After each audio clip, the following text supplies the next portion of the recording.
എല്ലാവർക്കും നമസ്കാരം. ഇന്ന് ഞാൻ വായിച്ചിടുന്നത് പി കേശവദേവിൻ്റെ ഓടയിൽ നിന്ന് എന്ന പുസ്തകമാണ്. ഓടയിൽ നിന്ന് ഭാഗം 1. പപ്പുവിനെ പള്ളിക്കൂടത്തിൽ അയച്ചാൽ പിന്നെ പകൽ സമയത്ത് അവനെക്കൊണ്ടുള്ള ഉപദ്രവം തീരുമെന്ന് അമ്മ അഭിപ്രായപ്പെട്ടു. അച്ഛനും ജ്യേഷ്ഠനും ആ അഭിപ്രായത്തെ അംഗീകരിക്കുകയും ചെയ്തു. അവർ ജന്മിയുടെ വക കുറേ നിലം പാട്ടത്തിനെടുത്ത് കൃഷി ചെയ്ത് ഉപജീവിക്കുന്നവരും ജന്മിയുടെ ആശ്രിതന്മാരുമാണ്. അതുകൊണ്ട് പപ്പുവിനെ സ്കൂളിൽ അയക്കുന്നത് ജന്മിയോട് അനുവാദം ചോദിച്ചില്ലെങ്കിൽ അതൊരു കുറ്റമായി തീരും. നിന്റെ ഇഷ്ടം പോലെ ചെയ്യ്. അങ്ങനെ ഒരർദ്ധസമ്മതം മാത്രമേ ജന്മിയിൽ നിന്ന് കിട്ടിയുള്ളൂ. ഏതായാലും പപ്പുവിനെ സ്കൂളിൽ ചേർത്തു. സ്കൂളിൽ പോകുന്നത് അവൻ ഇഷ്ടമാണ്. പഠിക്കാനുള്ള ആഗ്രഹമല്ല, കളിക്കാനുള്ള സൗകര്യം. ക്ലാസ്സിൽ ഏറ്റവും പ്രായക്കൂടുതലുള്ള വിദ്യാർത്ഥി അവനാണ്. അതുപോലെ തന്നെ ശരീരപുഷ്ടിയും. ക്ലാസ്സിലും പുറത്തും അവൻ എപ്പോഴും എന്തെങ്കിലും കുസൃതി കാണിച്ചുകൊണ്ടേയിരിക്കുകയുള്ളൂ. അധ്യാപകന്മാർക്ക് അവനൊരു ഉപദ്രവകാരിയായിരുന്നു. അധികാരശക്തിക്ക് കീഴ്പ്പെടുത്തുവാനും അച്ചടക്കത്തിന് വിധേയനാകുവാനും അവൻ പ്രാകൃത കഴിവില്ലാത്തവനാണ്. വീട്ടിലെ ശല്യം വിദ്യാലയത്തിലേക്ക് മാറി എന്നതല്ലാതെ അവൻ്റെ സ്കൂളിൽ പോക്കുകൊണ്ട് ഒരു പ്രയോജനവും ഉണ്ടായില്ല. എങ്കിലും സഹപാഠികൾക്കെല്ലാം അവനോട് ഭയസംഭൃഷ്ടമായ ഒരു ബഹുമാനമുണ്ട്. അവൻ എന്തു പറഞ്ഞാലും അവർ അനുസരിക്കും. ക്രമേണ അവൻ വിദ്യാർത്ഥികളുടെ എല്ലാം നേതാവായി. ജന്മിയുടെ മകളുടെ മകനും പപ്പുവിൻ്റെ സഹപാഠിയാണ്. അവനും പപ്പുവിൻ്റെ അനുയായികളിൽ ഒരാളായി തീർന്നു. സ്കൂളിലായാലും പുറത്തായാലും അവരുടെ മേൽ അവൻ്റെ ഒരു നേതൃത്വമുണ്ട്. അവരുടെ ഏത് കാര്യത്തിലും സഹായിക്കുവാൻ അവൻ ഹാജരുണ്ടായിരിക്കും. അവനെ കൂടാതെ അവർക്കൊരു കാര്യവുമില്ലെന്നായി. ഒരു ദിവസം പപ്പുവും കൂട്ടുകാരും കൂടെ ഒരു കുരുവിയെ പിടിച്ച് ക്ലാസ്സിൽ കൊണ്ടുവന്നു. അവർ അതിൻ്റെ കാലിൽ ചരട് കെട്ടി പറപ്പിച്ച് കളിപ്പിച്ചുകൊണ്ടിരുന്നു. ആർച്ചുചിരിയും കൈകൊട്ടും കൂക്കുവിളിയും എല്ലാം കൂടി ഒരു വലിയ ബഹളമായി. അപ്പോഴാണ് അധ്യാപകൻ ക്ലാസ്സിൽ കയറി വരുന്നത്. പെട്ടെന്ന് ബഹളം ശമിച്ചു. എല്ലാവരും യഥാസ്ഥാനങ്ങളിലിരുന്നു. കുരുവി പപ്പുവിൻ്റെ കയ്യിലിരിക്കുകയാണ്. അധ്യാപകൻ കോപം കൊണ്ട് വിറച്ചു. ഈ കിളിയെ പിടിച്ച് ക്ലാസ്സിൽ കൊണ്ടുവന്നത് ആരാണ്? ഞാനാ സാർ. പപ്പു ഉടനെ ഉത്തരം കൊടുത്തു. നീ ക്ലാസ്സിൽ നിന്ന് പുറത്തു പോ. അവൻ എഴുന്നേറ്റ് കുരുവിയേയും കൊണ്ട് സാവധാനം വരാന്തയിലേക്ക് ഇറങ്ങി നിന്നു. മുറ്റത്തേക്ക് ഇറങ്ങി നിൽക്കട ധിക്കാരി, അധ്യാപകൻ അലറി. പപ്പുവിന് ഒരു കൂസലുമില്ല. അവൻ മുറ്റത്തേക്ക് ഇറങ്ങി നിന്നു. ക്ലാസ്സിൽ ശബ്ദമുണ്ടാക്കിയവരാരെല്ലാമാണ്? ആ ചോദ്യം മറ്റു വിദ്യാർത്ഥികളോടായിരുന്നു. ആരും ഉത്തരം പറഞ്ഞില്ല. എല്ലാവരും എഴുന്നേൽക്കട്ടെ. എല്ലാവരും എഴുന്നേറ്റു. ചെറിയ ചൂരൽ വടിയും എടുത്തുകൊണ്ട് അയാൾ ഒന്നാമത്തെ കുട്ടിയുടെ അടുത്ത് ചെന്നു. കൈ നീട്ട്. അവൻ കൈ നീട്ടി. ഉള്ളം കൈയിൽ 2 അടി കൊടുത്തു. രണ്ടാമനും അടി, മൂന്നാമത്തേനും അത്ര തന്നെ. നാലാമത് ജന്മിയുടെ പൗത്രനാണ്. അധ്യാപകൻ്റെ മുഖത്തെ കോപം പെട്ടെന്നൊന്ന് തണുത്തു. അയാൾ മാർദ്ദവുമായി ചോദിച്ചു, കുട്ടി ശബ്ദമുണ്ടാക്കിയോ? അവൻ കുറ്റം സമ്മതിച്ചു. ഇനിമേൽ ഇങ്ങനെ ശബ്ദമുണ്ടാക്കരുത്. ഈ പിള്ളേരോടൊന്നും കൂട്ടുകൂടുകയും ചെയ്യരുത്. അങ്ങനെ ഒരു ഉപദേശവും വാത്സല്യപൂർവമായ ഒരു തലോടലും കൊടുത്തിട്ട് അയാളുടെ അടുത്ത കുട്ടിയുടെ കൈ നീട്ടുവാൻ പറഞ്ഞു. അവൻ കൈ നീട്ടി ആഞ്ഞു 2 അടിയും കൊടുത്തു. മുറ്റത്ത് നിന്നിരുന്ന പപ്പു വരാന്തയിലേക്കൊരു ചാട്ടം. അടിക്കരുത്. അവൻ അലറിക്കൊണ്ട് ക്ലാസ്സിലേക്ക് പാഞ്ഞു പറയും. ഇറങ്ങടാ പുറത്ത്. അധ്യാപകൻ പപ്പുവിൻ്റെ നേരെ തിരിഞ്ഞു. ഇനി അടിക്കരുത്. ഇനി ആരെയും തൊട്ടു പോകരുത്. അവൻ്റെ കണ്ണുകളിൽ നിന്ന് തീപ്പൊരി ചിതറി. അടിച്ചാൽ നീ എന്തു ചെയ്യുമടാ? അടിക്കരുതെന്ന് പറയാൻ നീ ആരടാ? ആ കുട്ടിയെ മാത്രം സാറ് തല്ലാഞ്ഞതെന്താ? ഞങ്ങളെപ്പോലല്ലയോ ആ കുട്ടിയും കുറ്റം ചെയ്തത്. എനിക്ക് മനസ്സില്ലാഞ്ഞിട്ട്. നീ ആരടാ ചോദിക്കാൻ? ഇറങ്ങടാ പുറത്ത്. അയാൾ പപ്പുവിൻ്റെ കഴുത്തിന് പിടിക്കാൻ ഭാവിച്ചു. പപ്പു മുന്നോട്ടൊന്ന് കുതിച്ചു. എന്നെ തൊട്ടുപോയാൽ. ആ കൊച്ചു സിംഹത്തിൻ്റെ ഗർജനം അധ്യാപകനെ സ്തബ്ധനാക്കി. അന്യായത്തിൻ്റെ അധികാരശക്തി ന്യായത്തിൻ്റെ ആത്മശക്തിയുടെ മുൻപിൽ തല കുനിക്കേണ്ടി വന്നു. പപ്പു സഹപാഠികളോടായി നേരെ തിരിഞ്ഞു. നമ്മളാരും ഇനി ഇവിടെ പഠിക്കരുത്. ഇവിടെ പക്ഷഭേദമുണ്ട്. പക്ഷഭേദം. അവൻ തിരിഞ്ഞു പുറത്തേക്ക് നടന്നു. വരാന്തയിൽ നിന്ന് അവൻ തിരിഞ്ഞൊന്നു നോക്കി. അധ്യാപകൻ കണ്ണുമിഴിച്ച് അങ്ങനെ നിൽക്കുകയാണ്. വിദ്യാർത്ഥികൾ മുഖം കുനിച്ച് നിൽക്കുന്നു. അവരാരും അവൻ്റെ കൂടെ ഇറങ്ങുവാൻ ധൈര്യപ്പെട്ടില്ല. നിങ്ങളെല്ലാം പട്ടികളാണടാ, പട്ടികൾ. അങ്ങനെ വിളിച്ചു പറഞ്ഞിട്ട് അവൻ അവിടെ നിന്ന് ഓടിപ്പോയി. ഈ സംഭവം ജന്മി അറിഞ്ഞു. അയാൾക്ക് കലി കൊണ്ടു. അയാൾ പപ്പുവിനെ അച്ഛനെ വിളിച്ചു വരുത്തി. നിന്റെ മകൻ അധിക പ്രസംഗിയ. അവനിനി വീട്ടിൽ കയറ്റുകയും അരുത്, ഒന്നും കൊടുക്കുകയും അരുത്. അങ്ങനെ ഒരു ആജ്ഞയും കൊടുത്തു. ജന്മിയുടെ ആജ്ഞ നിറവേറ്റിയില്ലെങ്കിൽ കുഴപ്പമാണ്.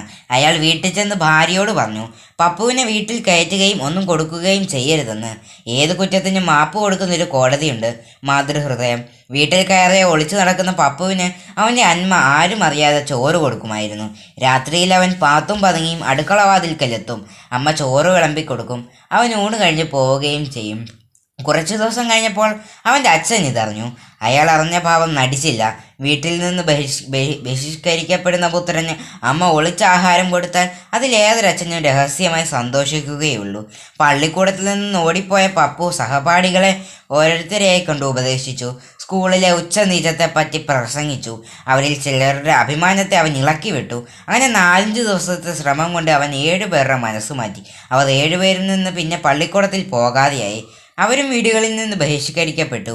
അവർക്കും അമ്മമാരുള്ളത് കൊണ്ട് ആഹാരത്തിന് ബുദ്ധിമുട്ടുണ്ടായില്ല.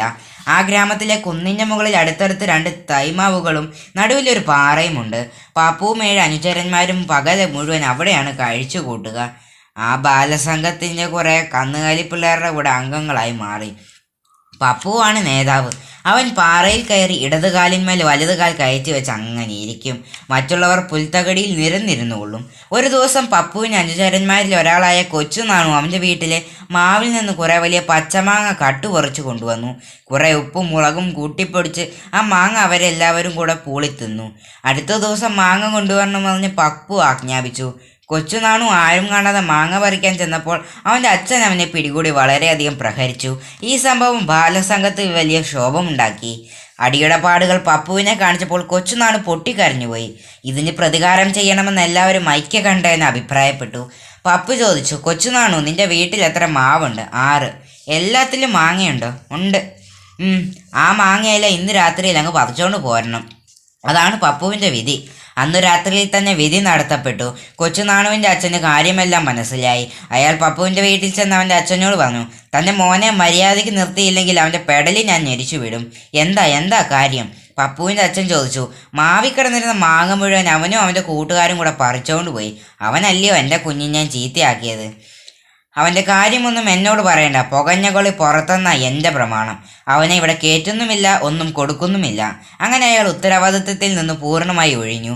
പപ്പുവിൻ്റെ ബാലസംഘം ആ ഗ്രാമത്തിൽ പ്രസിദ്ധമായി തീർന്നു. സംഘത്തെ പിരിച്ചുവിടുവാനും പപ്പുവിനെ തല്ലുവാനും പല ശ്രമങ്ങളും ഉണ്ടായി. ഒന്നും ഫലിച്ചതുമില്ല. ജന്മിയുടെ മൂത്ത മകനൊരു രാത്രിഞ്ചരനാണ്. യുവതികളുള്ള വീട്ടിൽ അയാളുടെ വിഹാരരംഗങ്ങളുമാണ്. പപ്പുവിൻ്റെ ബാലസംഘം അയാൾക്കൊരു ശല്യമായിരുന്നു.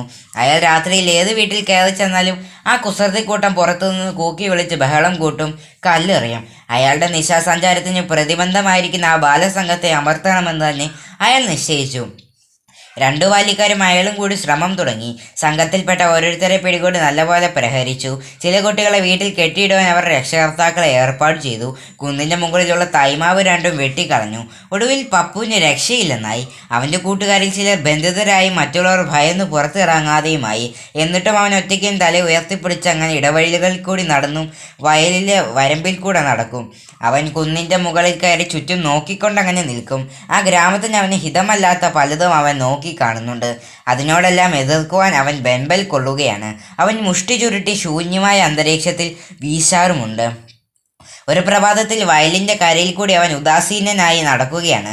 പ്രഭാതത്തിൻ്റെ പൊൻപ്രഭയും മന്ദമാരുന്നതിൽ ചാഞ്ചാടുന്ന നെൽച്ചെടികളും പക്ഷികളുടെ കളകള ഗാനവും എല്ലാം പപ്പുവിൽ ആഹ്ലാദകരമായ ഒരു മനോഭാവം ഉണ്ടാക്കി. അവൻ്റെ അമ്മ പാടാറുള്ള ഒരു പാട്ടും പാടിക്കൊണ്ട് അവൻ സാവധാനം നടക്കുകയാണ്. ജന്മിയുടെ മൂത്ത മകൻ എതിരെ വരുന്നത് അവൻ കണ്ടില്ല. അയാൾ വയൽക്കരയിലുള്ള ഒരു പ്ലാവിൻ്റെ മറവിൽ പതുങ്ങി നിന്നു. പപ്പു അടുത്തെത്തിയപ്പോൾ അയാൾ പെട്ടെന്ന് അവൻ്റെ മേൽ ചാടി വീണ് ആഞ്ഞൊരടി കൊടുത്തു. പപ്പുവിൻ്റെ തല കറങ്ങിപ്പോയി. 3-4 നിമിഷം അവൻ സ്തബ്ധനായി നിന്നു. പെട്ടെന്ന് അവൻ്റെ കൈ ഉയർന്നു. നിനക്ക് പത്തിയുമുണ്ടോടാ കൊച്ചു പാമ്പേ? പപ്പുവിൻ്റെ നെഞ്ചത്ത് ആഞ്ഞൊരു ചവിട്ട്. പപ്പു മലർന്നടിച്ചു വീണു. അയാൾ പോവുകയും ചെയ്തു. പപ്പു എഴുന്നേറ്റപ്പോഴത്തേക്ക് അവൻ്റെ പ്രതിയോഗി അകലെ എത്തിക്കഴിഞ്ഞു. അവൻ കുറേ നേരം അങ്ങനെ നോക്കി നിന്നു. വയലിൽ കതിരിട്ട് നിൽക്കുന്ന നെൽച്ചെടികൾ അപ്പോഴും കാറ്റിലാടുന്നുണ്ട്. ജന്മിയുടെ കറമ്പി പശു വയൽക്കരയിൽ നിന്നും മേയുന്നു. പപ്പു ഓടിച്ചൊന്ന് പശുവിനെ അഴിച്ചുവിട്ടു. അത് വയലിലേക്ക് കുതിച്ചു ചാടി. പപ്പു പിന്നെയും ചുറ്റും നോക്കി. അവൻ്റെ പ്രതികാരാഗ്നി ജ്വലിച്ചുയരുകയാണ്. അകലെ മറ്റൊരു പശുവിനെ കണ്ടു. അവൻ അതിനെയും അഴിച്ചു വയലിലേക്ക് വിട്ടു. അവൻ വയലിലേക്ക് നോക്കി പല്ലുകൾ ഞെരിച്ചുകൊണ്ട് പറയുന്നു, അങ്ങനെ നശിക്കട്ടെ. ഒരു പുലയെ ചെറുക്കൻ കല്ലെറിഞ്ഞു. പശുക്കളെ ഓടിച്ചു കളയാൻ ഭാവിച്ചു. പപ്പു അവൻ്റെ കരണത്ത് 2 പൊട്ടിച്ചു. അവൻ നിലവിളിച്ചുകൊണ്ട് ഓടിപ്പോയി. അകലെ നിന്നൊരാരവം കേൾക്കാം. ജന്മിയുടെ ബാല്യക്കാർ വരുന്ന വരവാണ്. പപ്പു പിന്നെയും രസിക്കുകയാണ്. അങ്ങനെ നശിക്കട്ടെ. പിടിച്ചോടാ അവനെ, ഒരു ബാല്യക്കാരൻ വിളിച്ചു പറഞ്ഞു. പപ്പു നിന്ന നിലയിൽ ഒന്ന് തിരിഞ്ഞു. ഒരോട്ടവും കൊടുത്തു. അതിൽ പിന്നെ ആ ഗ്രാമത്തിൽ അവൻ കാലുകുത്തിയിട്ടില്ല. നന്ദി, നമസ്കാരം.